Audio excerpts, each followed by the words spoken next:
Welcome to the debate. So, to start us off, I want you to imagine you hand a forensic accountant a massive corporate ledger. Okay. They are staring at billions of dollars flowing in and out. Massive transactions executing every fraction of a second. I mean, they can see the currency, but there is a fatal flaw here. The organizational chart is completely blank. Right. So they have no context. Exactly. They spot a massive, unexplained expenditure. They have the financial data, sure, but they have absolutely no idea who authorized it, what department it came from, or most importantly, how to stop it without knowing the underlying corporate structure. When we look at the human microbiome today, we are facing this exact conceptual divide. Well, okay, but flip that around for a second. If you only have the organizational chart, like just a list of employee titles, you have no idea if the company is secretly bankrupt. Fair point. The titles give you the structural potential, but the ledger tells you the actual reality of the daily operations. Which brings us to the central tension for today, drawn directly from recent scientific literature and high-impact peer-reviewed frameworks analyzing host microbiome interactions. The field is undergoing this massive transition right now. It really is. And the question at the heart of this is, should microbiome science prioritize taxonomic composition, so cataloging exactly which microbial species are present in our gut? Or should we shift our focus almost entirely to biochemical function, meaning measuring the specific metabolites, the chemistry that actually mediate host physiology? Put simply, it is a debate over whether ecology drives biology or chemistry drives biology. I'll be representing the taxonomic composition perspective. I argue that microbial ecology, the actual physical species and how they interact, forms the indispensable upstream mechanistic foundation of the microbiome. And I disagree? Well, metabolites are undeniably important, but they are downstream consequences of a complex ecological organization. Without the ecology, the chemistry just collapses. And I will be representing the metabolite-centric perspective. My position is that the human host experiences microbial chemistry, not taxonomic labels. Metabolites are the true direct effectors of human physiology, immunity, and disease. But they come from the microbes. Sure, but if we want to treat disease, we need to focus on the active molecules, not the organisms that, historically produce them. Okay, let me outline the foundational argument for why taxonomic composition must remain our core framework. Simply put, microbes are the biological source of all metabolites. A molecule does not spontaneously generate in the gut. Obviously not. Right. It cannot exist independently of its microbial producer, its specific genome, and its evolved metabolic pathways. If we want to understand the biochemical output, we have to understand the organisms generating it. Relying purely on metabolomics introduces this massive hurdle we call the source attribution problem. Meaning we don't know who made what? Exactly. Because so many metabolites have multiple origins, measuring them in a vacuum is mechanistically ambiguous. Take butyrate, for example. The classic short-chain fatty acid. Yes, crucial for gut health, but it can be derived from several entirely different bacterial taxa using completely different metabolic pathways. Or consider secondary bile acids. Their production involves a highly complex interplay of both host liver enzymes and microbial dehydroxylation further down the digestive tract. Which is a chemical process. But if you only measure the metabolites without their microbial context, you are staring at that ledger with no names attached. You have the currency but no idea who printed it, or what factory needs to be repaired if the currency suddenly stops flowing. I come at it from a completely different way. We have to look at this from the perspective of the host organism. The human body is, for all practical purposes, taxon blind. Taxon blind? Yes. Our immune system does not read Latin genus names. It doesn't care if a microbe is classified as a firmicutes or a bacteroidetes. Our cells have highly specific receptors for molecules. That is literally the only language they speak. But those molecules are inextricably linked to their source. Are they, though? If we rely on taxonomic determinism, we run headfirst into the massive problem of functional redundancy. Well, think about it.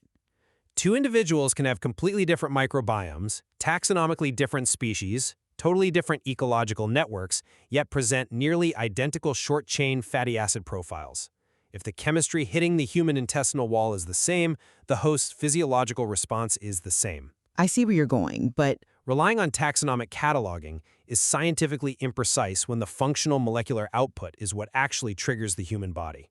All right, let's dive deeper into that mechanism of host interaction, because I think this is where the tension gets most fascinating.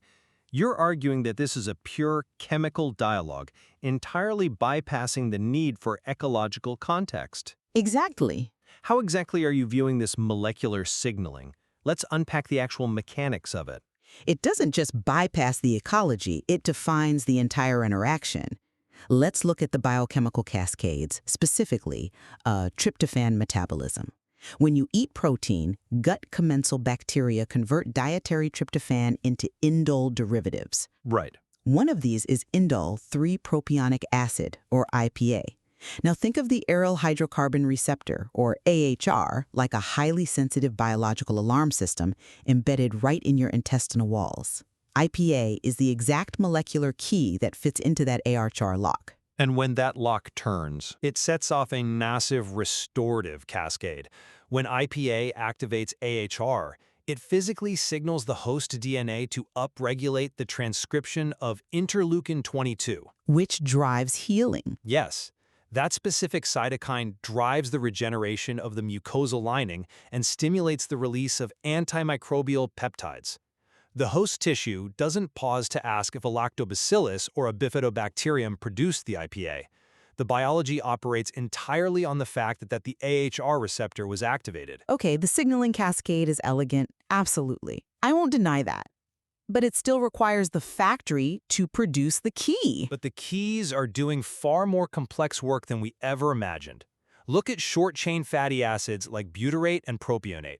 We used to think they just acted as simple fuel for colon cells, but we now know they are potent inhibitors of histone deacetylases, or HDHCs. Okay, let's actually explain what inhibiting an HDAC does to the physical DNA, because that is a massive point in this debate. Right, so HDACs are basically these tiny biological spools that keep our DNA tightly wound up and unreadable. When a chemical like butyrate enters the host cell, it inhibits those spools. It forces the DNA to relax. Exactly. It forces it to unspool. This physically exposes hidden genetic instructions, allowing the cell to read an anti-inflammatory manual that was previously locked away. This epigenetically reprograms the host immune cells, prompting them to turn into regulatory T cells, which just calm inflammation right down. It is pure, targeted chemistry actively rewriting our immune responses. I mean, I see why you think that, but let me give you a different perspective using an analogy. We are talking about city infrastructure versus currency. Okay, I'm listening. Is the currency circulating in the economy? They make the biological transactions happen. The taxonomy maps the infrastructure, the factories, and the really fragile supply chains that actually produce that currency. And why is the factory more important than the currency? Because if you just measure the currency, you get a dangerously false sense of understanding. Without the structural infrastructure, the currency collapses overnight. Let's use a specific mechanical example from the literature.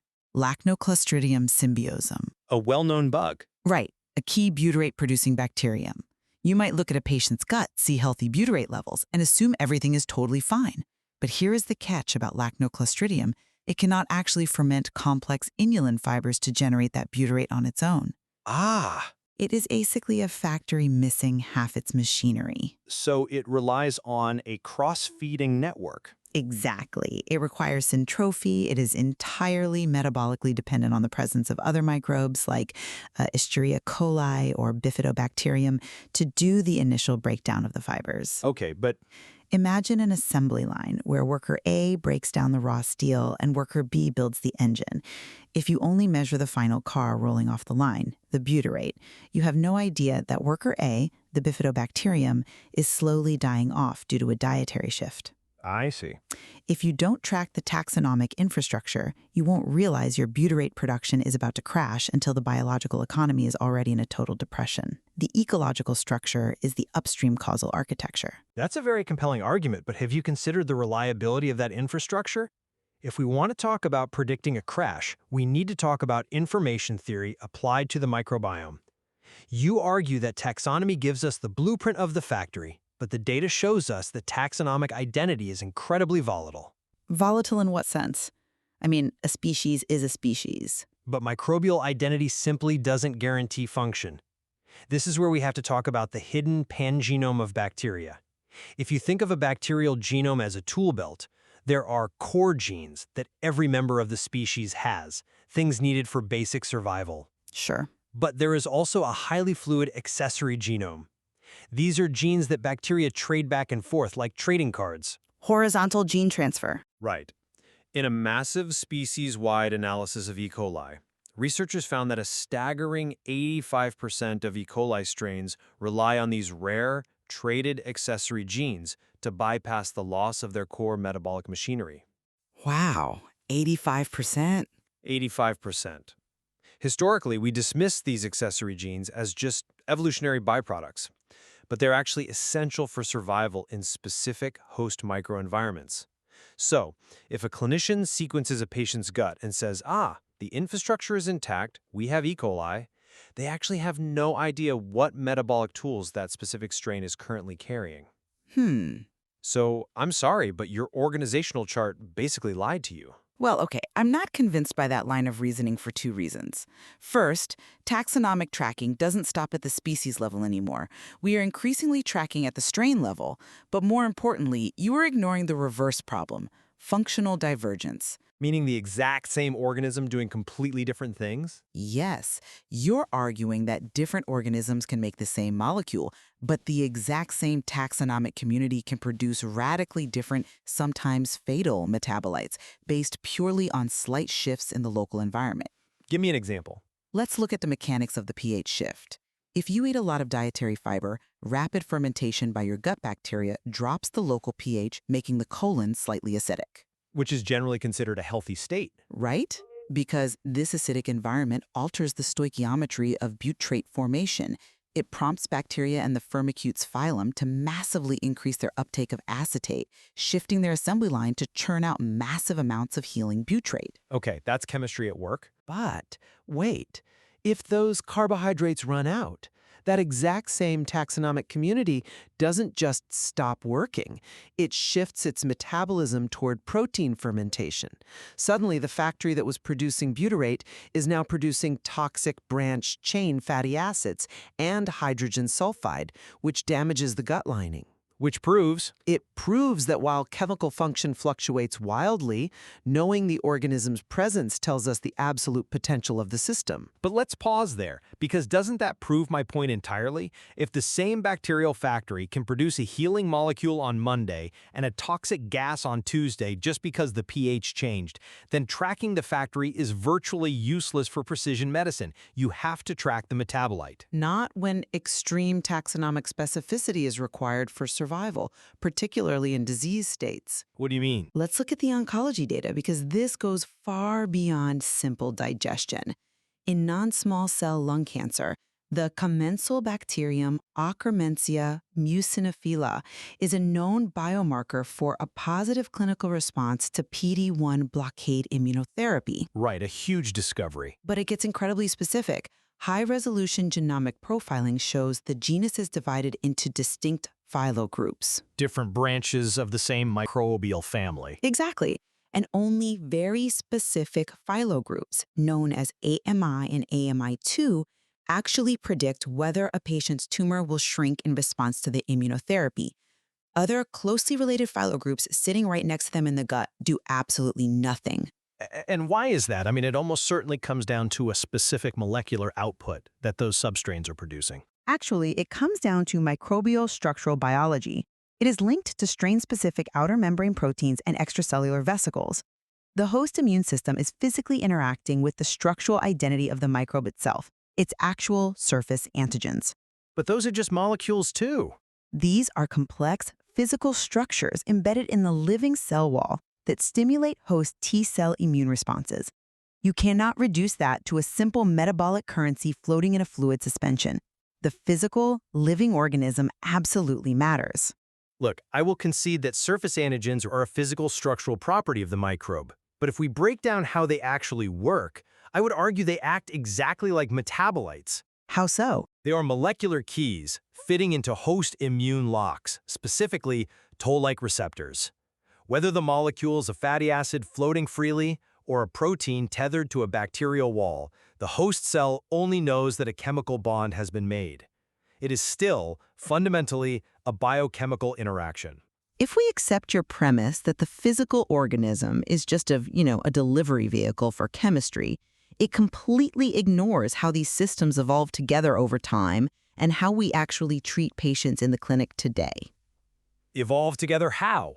If microbes are just interchangeable chemical factories, why is the host so deeply reliant on specific ecological successions? What do you mean by ecological succession here? The highly orchestrated timeline of which microbes colonize the gut and when. There is a brilliant study on Hulenbuir sheep that highlights this perfectly. From birth, these sheep have a highly specific developmental transition phase where their microbiome is dominated by a bacteria called Sodalipholis. Okay. Over time, that naturally transitions to a mature Prevotella-centric community. So the infrastructure changes as the host ages. Yes, but the researchers found that if that specific ecological succession is delayed, like if the mature Prevotella community doesn't establish on time, it imposes a massive metabolic penalty on the host. A penalty? Energy is literally diverted away from the host's physical growth just to support the turnover of this inefficient, immature microbial biomass. The sheep physically fail to grow at the proper rate because their ecological succession is stalled. It proves the host is dependent on the maturation of the entire ecological community, not just a handful of molecules. But the sheep fails to grow because it is missing the downstream metabolites that the mature Prevotella community would have provided to extract energy from its food. But the solution isn't to inject the sheep with metabolites, right? The solution is to fix the ecology. And we see this clinically in humans right now with fecal microbiota transplantation, or FMT. Oh, here we go. For patients dying of recurrent Clostriditis difficile infections, FMT has a 90% success rate. And we are now seeing FDA-approved defined spore consortia. This is absolute proof that whole ecosystem ecological restoration, replacing the entire biological infrastructure, is the gold standard for therapeutic intervention. I'm sorry, but I just don't buy that. Let me tell you why. FMT is ecological brute force. Brute force? It's saving lives when antibiotics have completely failed. It saves lives, yes, but it is entirely unstandardized and chaotic. You are transferring an uncharacterized, highly variable microbial community from one person to another.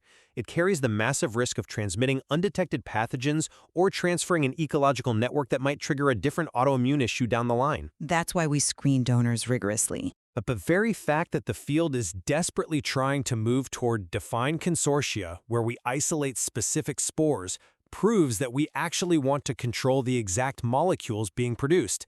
The future of therapeutics isn't transferring entire unpredictable ecosystems, it is postbiotics. Okay, let's define that for a moment, meaning we deliver the chemical effectors, the biological currency, without the live microbes. Exactly. To borrow your analogy, postbiotics are like the government mailing stimulus checks directly to the citizens. We don't need to rebuild the entire manufacturing sector to get the currency into the economy. We just deliver the pure effector molecules. Interesting framing. You mentioned Akkermansia muciniphila earlier and its benefits. Live Akkermansia survives in the gut by physically degrading host mucin, the protective mucus lining of the gut, to stimulate new mucus production. Which is a healthy, normal turnover process. Usually, yes. But in certain inflammatory states, introducing live microbes that degrade the mucosal barrier can actually backfire, increasing the host's susceptibility to pathogens crossing into the bloodstream. So what did researchers do? They ran a clinical trial using pasteurized Akkermansia, completely dead bacteria. So the structural factories were destroyed? But the molecular keys survived. In overweight adults, daily oral supplementation with pasteurized, dead Akkermansia significantly reduced weight regain and improved insulin sensitivity. Wait, really? Just the dead cells? Yes. It works because those beneficial outer membrane proteins you mentioned remain structurally stable even after pasteurization. We get all the benefits of the molecular signaling, the direct communication with the host's immune locks, without the ecological risk of a live replicating organism behaving unpredictably in a diseased gut. That is a very powerful, targeted approach. I'll give you that. But can a single postbiotic really replicate the systemic, full-body effects of a functioning microbiome? We are seeing it happen right now at the frontiers of pediatric medicine. Oral postbiotic butyrate is currently being evaluated in clinical trials for children with autism spectrum disorder. Because butyrate is a small molecule, it doesn't just stay in the gut, it can actually cross the blood-brain barrier. Oh, wow. Right. Once inside the brain, it acts as that epigenetic inhibitor we discussed earlier, relaxing the DNA in the frontal cortex and regulating genes involved in neuronal activation. We don't need to try and engineer a perfectly balanced, multi-species bacterial infrastructure in the gut and just, hope they cross-feed correctly to produce enough butyrate that happens to reach the brain. We just administer the precise molecule that does the job. Ultimately, the chemistry drives the biology. That is a staggering clinical horizon. And, as we synthesize our perspectives today, it seems incredibly clear from the latest multi-omics frameworks that the microbes versus metabolites debate is at its core a false dichotomy. Neither framework alone is completely sufficient to capture the human microbial exposome.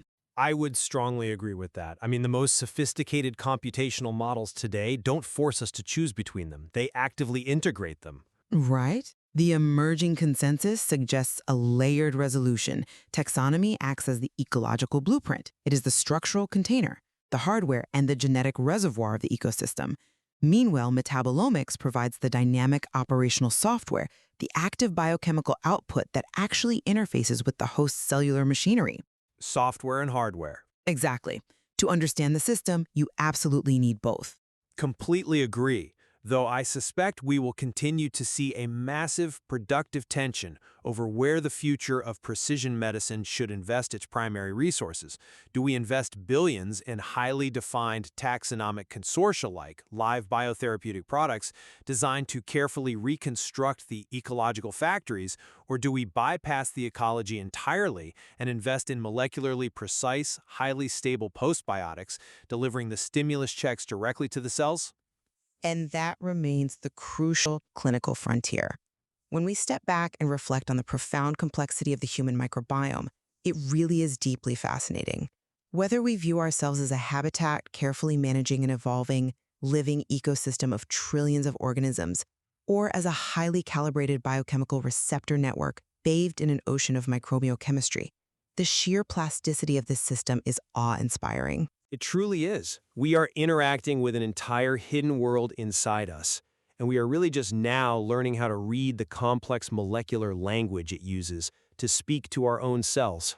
Which brings us right back to our forensic accountant. We finally have the organizational chart, and we are rapidly gaining access to the real-time ledger. How we learn to balance those two books will fundamentally define the next area of human health. Thank you for joining us as we explore the blueprint and the currency of our biology.